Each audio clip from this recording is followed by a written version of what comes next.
श्री राकेश सिन्हा जी।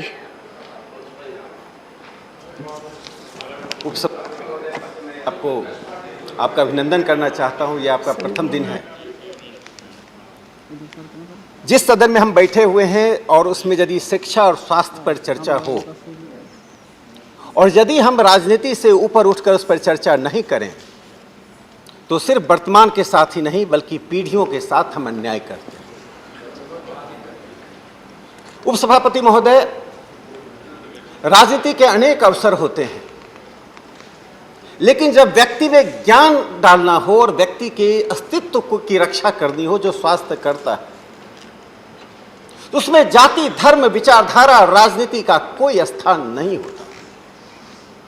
उसमें तो भूगोल की भी सीमाएं टूट जाती हैं। जो शत्रु देश हमारा है पाकिस्तान, दिन रात सीमाओं पर आतंक फैलाने की कोशिश करता है। वहां से भी बीमार व्यक्ति यदि भारत आता है मेडिकल टूरिज्म में, तो हम उस मेडिकल टूरिज्म के दौरान हम नहीं पूछते हैं कि तुम किस देश से आए हो। भारत का यह वैशिष्ट्य इस सदन में दिखाई पड़ना चाहिए, क्योंकि राज्यसभा उन लोगों का है जिनसे देश और दुनिया उम्मीद करती है कि हम अपनी कुछ सीमाओं से ऊपर उठकर बात करें। आज मुझे निराशा हुई कि बार बार स्वास्थ्य की दुहाई देते देते राजनीतिक बातें होती रही। वही कटुता दिखाई पड़ी जिस कटुता की मैं उम्मीद नहीं करूंगा। इसलिए मैं आज बिना राजनीतिक बात किए हुए एक घटना की चर्चा करते हुए यहां पर आता हूं। यह घटना इस सदन के लिए एक सूचना भी है, एक चुनौती भी है और एक प्रेरणा का भी काम करेगा। किस प्रकार से हमारी छवि को स्वास्थ्य के क्षेत्र में खराब करने की कोशिश हुई। कोविड के दौरान यशस्वी प्रधानमंत्री नरेंद्र मोदी जी का नेतृत्व पूरी दुनिया ने देखा। भारत के तमाम चिकित्सकों ने, चिकित्सा क्षेत्र से जुड़े हुए लोगों ने अपनी जान की बाजी लगाकर हिंदुस्तानियों की रक्षा की। उस दौरान, चूंकि मैं उसकी चर्चा नहीं करना चाहता था, आज उस पत्रिका का नाम लिया गया, मैं उस पत्रिका का नाम भी लेना नहीं चाहता था। यद्यपि वह पत्रिका एक 175 इयर्स पुरानी है और मेडिकल क्षेत्र की एक अच्छी पत्रिका मानी जाती थी। मैंने थी शब्द का उपयोग इसलिए किया कि हमें गौर से उसके चरित्र में हुए परिवर्तन को देखना चाहिए। कांग्रेस पार्टी ने, मैं उस नेता का नाम लेना नहीं चाहता हूं, कांग्रेस पार्टी के एक बड़े नेता ने लैंसेट मैगजीन के एक आर्टिकल को, एक ट्वीट को रीट्वीट किया था, जिस लैंसेट मैगजीन ने भारत में कोविड मैनेजमेंट पर सवाल खड़ा किया। आप कर सकते हैं, आपकी अभिव्यक्ति की आजादी है और आपको करना चाहिए अभिव्यक्ति की आजादी का उपयोग, लेकिन देश की संप्रभुता के सामने अभिव्यक्ति की आजादी का महत्व नहीं रह जाता है। आपने जिस पत्रिका के, सुन लो भाई, सुन लो, अरे सुन लो, बैठ जाओ भाई, सुन लो क्या कह रहे हैं, प्लीज कंटिन्यू।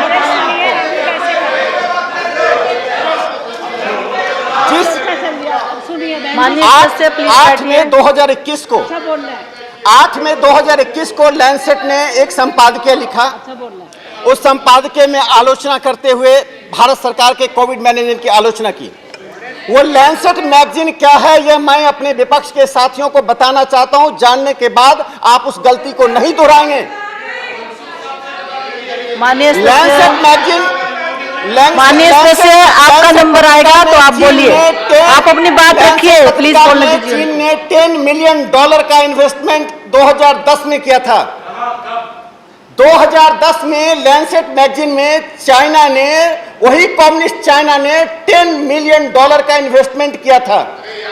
लैंसेट पत्रिका,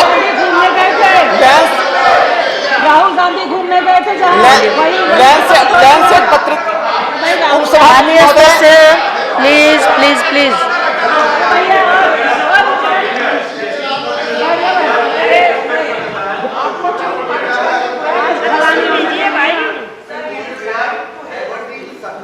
am not diverting. Kindly don't.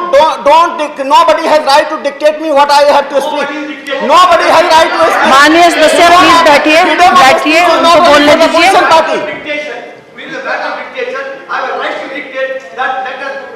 Kindly allow me. Please बैठ। उपसभापति महोदय कृपया मुझे प्रोटेक्ट बोलो, कीजिए। आप बोल लो। उस लैंसेट मैगजीन की जो साउथ एशिया की संपादिका है, साउथ एशिया की जो संपादिका है हेलेना वांग, वो चीन की नागरिक हैं। संपादकीय चीन की नागरिक कोविड मैनेजमेंट पर भारत पर लिखता है और भारत की एक प्रमुख विपक्षी पार्टी उसको रिट्वीट करता है। यह विपक्षी पार्टी का दिवालिया करने का है। मैं अब उससे आगे जो बात मैं कहना चाहता हूं, अभी अपने प्राइवेट मेंबर बिल को रखते हुए मनोज झा जी ने एक बहुत महत्वपूर्ण बात कही, लेकिन उस महत्वपूर्ण बात में राजनीति आ गई। उन्होंने कहा कि इंश्योरेंस एक बड़ा क्षेत्र है और इंश्योरेंस की चर्चा की। मैं वहीं से शुरू करना चाहता हूं। इस देश में 20 से 25% लोगों को इंश्योरेंस मिलता रहा है और 30 से 40% लोग वो हैं जो इंश्योरेंस कराने की स्थिति में नहीं रहते थे। उनको एक मेडिकल टर्मिनोलॉजी में और टेक्निकल टर्मिनोलॉजी में मिसिंग मिडिल कहते थे। बीच के वे लोग जो इंश्योरेंस तक नहीं पहुंच पाते थे। भारत को आजाद हुए 2014 में कितने साल हुए उसे गिनाने की जरूरत नहीं है।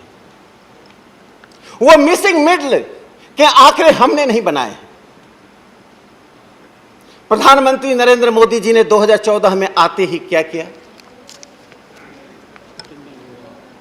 इंश्योरेंस के क्षेत्र में जो क्रांतिकारी कार्य हुआ है, 4 व्यक्तियों का परिवार साल में 12,000 रुपये पर डे 8 रुपया देकर 50,000 से लेकर 10 लाख का कवर जिस व्यक्ति को दिया गया है, जो ऊंचे वर्ग के लोग हैं, शायद इसका मतलब उन्हें मालूम नहीं होगा। जो गांव में रहे हैं, जिनके पड़ोस में गरीब रहा है, जो स्वयं गरीबी की यात्रा से यहां तक पहुंचे हैं, उन्हें उस इंश्योरेंस का मतलब मालूम है। उसे प्रधानमंत्री नरेंद्र मोदी जी की उस प्राथमिकता का मतलब मालूम है। इसलिए जनता जब प्रधानमंत्री जाते हैं तो उनको दिल से हर जगह आशीर्वाद देती है। बिल के ऊपर बोलने भाई, समझ लो, समझ में नहीं आएगा तो हिंदी में बोल रहे हैं। समझना चाहिए, समझ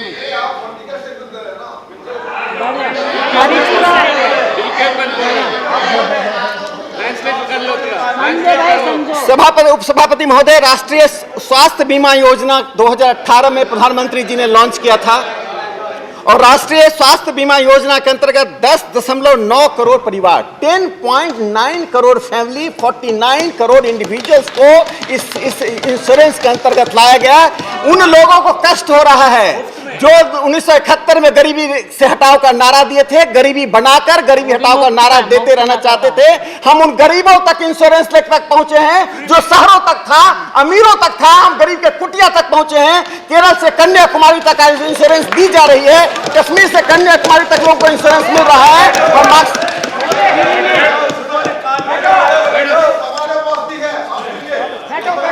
उपसभापति महोदय, मुझे लगता है संवाद, भारत संवाद का देश है, भारत एक संवाद का देश है। मेरी बात को किसी को खारिज करना हो, आपको समय मिलेगा मेरी बात को खारिज करने का। हम वह काम ना करें जो टीवी चैनलों पर होता है। हम अपनी बात कहें, जो बात आपको अच्छा लगता है स्वीकार कीजिए, जो खराब लगता है अपने भाषण में खारिज कीजिए। मनोज झा जी बोल रहे थे, किसी ने आपत्ति नहीं जताई। उपसभापति महोदय, इस देश में ये भी सच बोल रहे हैं। अटल बिहारी वाजपेयी जी की सरकार आने से पहले सिर्फ एक all India institute of medical science था। एम्स का कर्तृत्व और एम्स की गुणवत्ता पर पूरा देश गर्व करता है। मैं राजकुमारी कौर जी को याद करना चाहता हूं, जो स्वास्थ्य मंत्री थे। 1946 में इंडिया हेल्थ सर्वे ने यह अनुशंसा की थी कि भारत में एक सेंट्रल इंस्टीट्यूशन होना चाहिए स्वास्थ्य के क्षेत्र में। 1946 में हुआ और 1956 में एम्स की स्थापना हुई। 10 साल तक राजकुमारी अमृत कौर ऑस्ट्रेलिया से लेकर न्यूजीलैंड और फोर्ड फाउंडेशन का चक्कर लगाती रही। धन इकट्ठा किया नीदरलैंड से, न्यूजीलैंड से, ऑस्ट्रेलिया से, फोर्ड फाउंडेशन से और all India institute of medical science बना। इसे राजकुमारी अमृत कौर को सिर्फ क्रेडिट जाता, श्रेय जाता है कि उन्होंने एम्स की स्थापना की। लेकिन जो एम्स 56 में बना, अटल जी की सरकार ने 6 एम्स की स्थापना की, सरकार चली गई, उसको पूरा बाद में हुआ। लेकिन 7 AIIMS, 7 all India institute of medical science 2014 तक रहता। 2014 के बाद हम 2022 में भी प्रधानमंत्री जी ने देवघर में 16वें एम्स का उद्घाटन किया। 7 से 16 एक एम्स पर इस देश, यह देश 1956 से लेकर अटल जी की सरकार बनने तक थी। 7 एम्स जो अटल जी के समय में 6 एम्स बने, वहां देश स्थिर हो गया। स्वास्थ्य की बात करते हैं और 16 एम्स हमने बना दिया 14 से 22 तक में, और हम दावा करते हैं कि प्रधानमंत्री जी इस देश में 22 एम्स बनाने वाले हैं। तो हिंदुस्तान का कोई ऐसा क्षेत्र नहीं होगा, कोई ऐसा क्षेत्र नहीं होगा जहां all India institute of medical science नहीं होगा। किसी भी बीमार व्यक्ति को दिल्ली आने की जरूरत नहीं पड़ेगी, उसे राजधानी एक्सप्रेस पकड़ने की जरूरत नहीं पड़ेगी। अपने ही राजधानी में, अपने ही क्षेत्र में उसका इलाज होगा। यह राइट टू हेल्थ नहीं है तो और क्या है?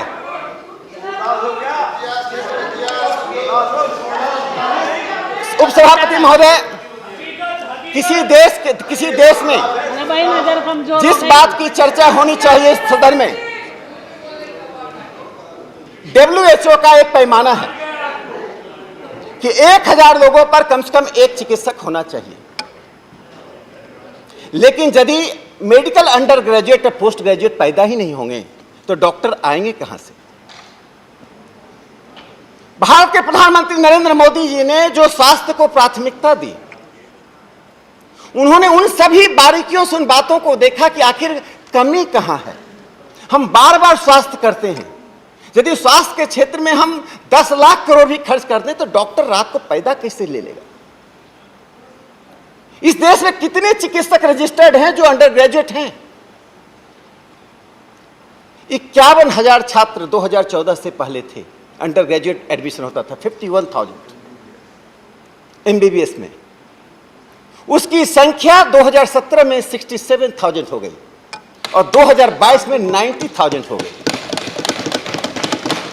हम WHO के उस आंकड़े को पार कर गए जिसमें कहा था एक डॉक्टर 1000 पर होना चाहिए, 1000 पॉपुलेशन पर होना चाहिए। 1.33 डॉक्टर्स 1000 पॉपुलेशन पर हैं और मैं दावे के साथ कहता हूं हमारी सरकार 2025 आते आते हिंदुस्तान में उस आंकड़े पर पहुंचेगी 3 डॉक्टर 1000 लोगों पर होगा। जो अमेरिका का आंकड़ा उसे हम पार करेंगे, हम ऑस्ट्रेलिया के आंकड़े के बराबर होंगे, पूरी दुनिया उसको देखेगी। बुनियादी सुधार की जरूरत होती है समाज में परिवर्तन के लिए। समाज में परिवर्तन के लिए नारों की जरूरत नहीं होती है। नारों को तो हमने, जिस समाजवाद की बात आप कर रहे थे स्वास्थ्य के क्षेत्र में, हमने 1948 से उस समाजवाद को देखा।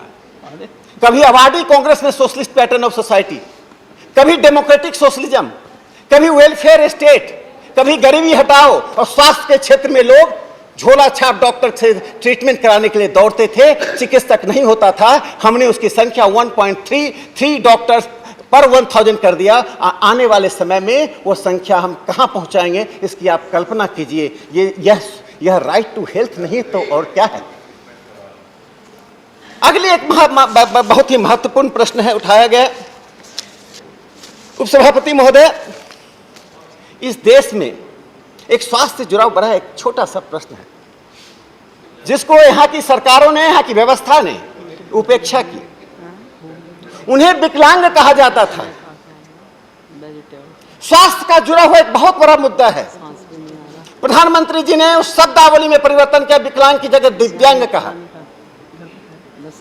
और जो एक्ट लाया गया right of persons with disabilities 2016 लाया गया, 70 मिलियन 7 करोड़ लोगों को उसका फायदा हो रहा है।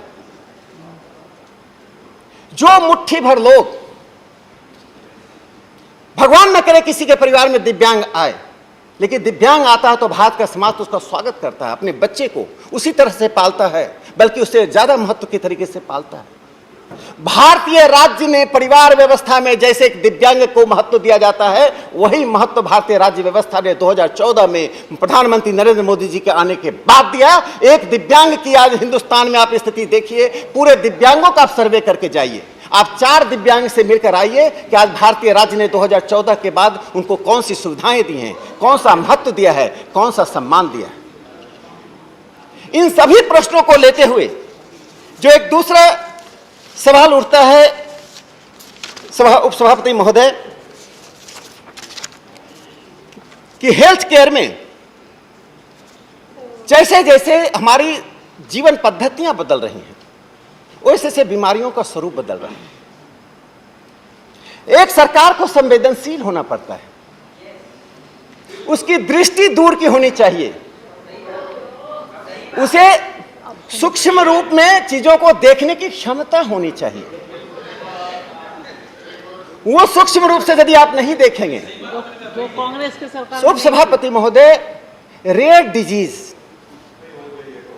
ऐसी बीमारियां जिसका नाम भी हम बोल नहीं सकते हैं, जिसका नाम ढूंढना पड़ता है, लेकिन आप गांव जाइए कि शहर जाइए, ऐसे रेयर डिजीज वाले लोग मिल जाएंगे।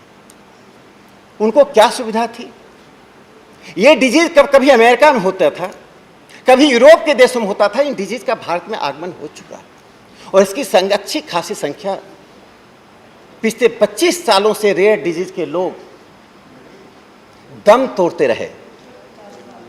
और प्रधानमंत्री नरेंद्र मोदी जी ने national policy for treatment of rare disease 2017 में बनाया।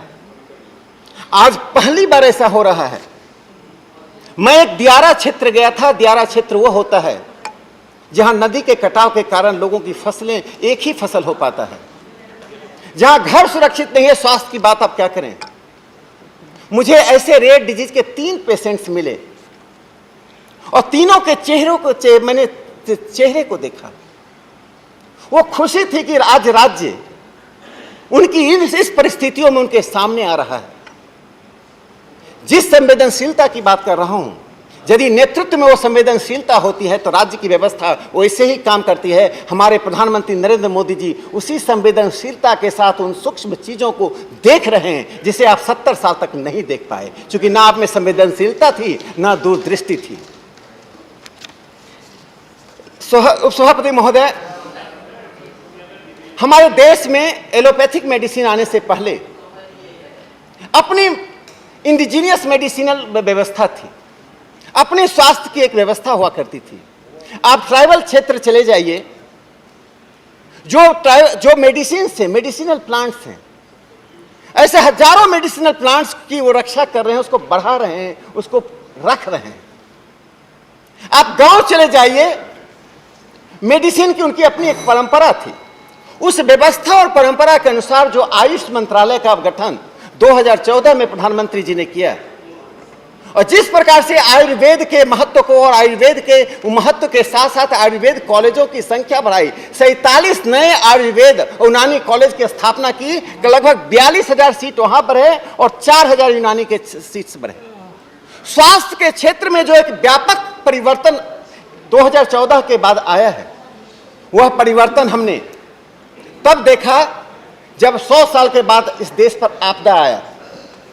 जो मेरे साथी कहते हैं और दुनिया को संदेश देने जाते हैं कि भारत ने आपदा के मामले में विफलता पाई, वे भूल जाते हैं कि पहली बार आपदा के समय में नेतृत्व ने आपदा से लड़ाई को जन युद्ध बना दिया। चिकित्सकों का उत्साह, चिकित्सकों का साथ देने वाले लोगों का उत्साह और आम लोगों की ताकत ने कोविड के दौरान प्रधानमंत्री जी का हर अपील को स्वीकार किया। आज हम सुरक्षित हैं, इसका कारण है कोविड वैक्सीनेशन। ये कोविड वैक्सीनेशन हमारे स्वास्थ्य मंत्री जी इसका विस्तार से बताएंगे, लेकिन कोविड वैक्सीनेशन में हमने सिर्फ वसुधैव कुटुंबकम का नारा को वास्तव में को व्यवहार में लाते हुए देश और देश से बाहर वैक्सीनेशन किया। आज हिंदुस्तान में जो कोविड वैक्सीनेशन का रिकॉर्ड बना है। जाकर अमेरिका जाइए, ऑस्ट्रेलिया जाइए, यूरोप के देशों को देखिए, इतने 140 करोड़ के 130, 32, 40 करोड़ के देशों को, जहां जनसंख्या लगातार बढ़ रही है, उस देश में स्वास्थ्य के क्षेत्र में जो बुनियादी परिवर्तन आ रहा है, उस बुनियादी परिवर्तन का अभिनंदन करना चाहिए। व्यवस्था में जो कमियां होगी उसका सुझाव देना चाहिए।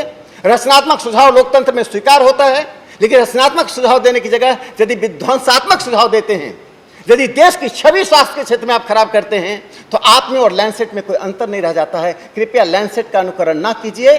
देश में पानी के भरे हुए गिलास में आप देखना चाहते हैं आधा है या खाली है, उस फ्रेज को देखिए। और मुझे लगता है इस देश को प्रधानमंत्री जी ने जो एक नारा दिया, और अंतिम बात कह के मैं अपनी बात समाप्त करता हूं।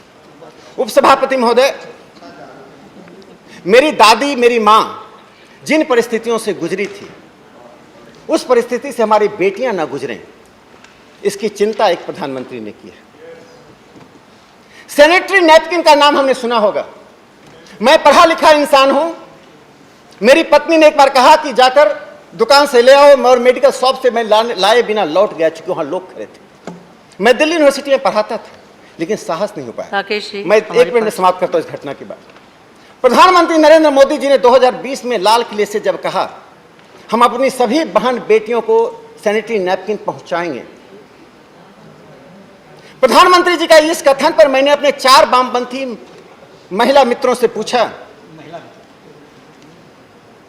इनसे लगातार मैं संवाद में था, वो हमारी आलोचना करती रहती थी।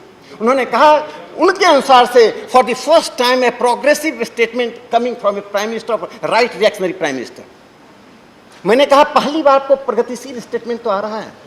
जन औषधि केंद्र जो देश में खोला गया है, आज 8,600 से अधिक जन औषधि केंद्र हैं, जहां पर गरीब लोगों को ऑथेंटिक मेडिसिन ऑथेंटिक प्राइस में सुविधाजनक रूप से मिल रहा है, जेनरिक मेडिसिन मिल रहा है। क्या इसका महत्व हम नहीं समझ पा रहे? ट्राइबल, मैं जिस मेघालय के गांव में गया, उस मेघालय के गांव में सैनिटरी नैपकिन पहुंच रहा है जन औषधि केंद्र के द्वारा। जो लोग अपनी बेटियों का, उन गरीब बेटियों का जो अपने पिता से सैनिटरी नैपकिन के लिए नहीं कर सकते हैं, उन लोगों को जो एक उस व्यवस्था में बंधे हुए जिसमें इसका नाम लेना भी गुनाह माना जाता है, इसके यदि महत्व को नहीं समझते हैं तो उनको स्वास्थ्य पर चर्चा करने का कोई नैतिक अधिकार नहीं है। प्रधानमंत्री जी ने पूरी बुनियाद बदल दी है। उस बदले हुए बुनियाद को स्वीकार कीजिए, उस यात्रा में शामिल होइए, ना कि एक आलोचनात्मक बातें कह करके अपनी ही छवि को जनता के सामने खराब कीजिए। भारत की जनता एक मत से प्रधानमंत्री के स्वास्थ्य के क्षेत्र में किए गए कार्य की सराहना करती है। मैं उनका अभिनंदन करते हुए अपनी बात को विराम देता हूं। धन्यवाद।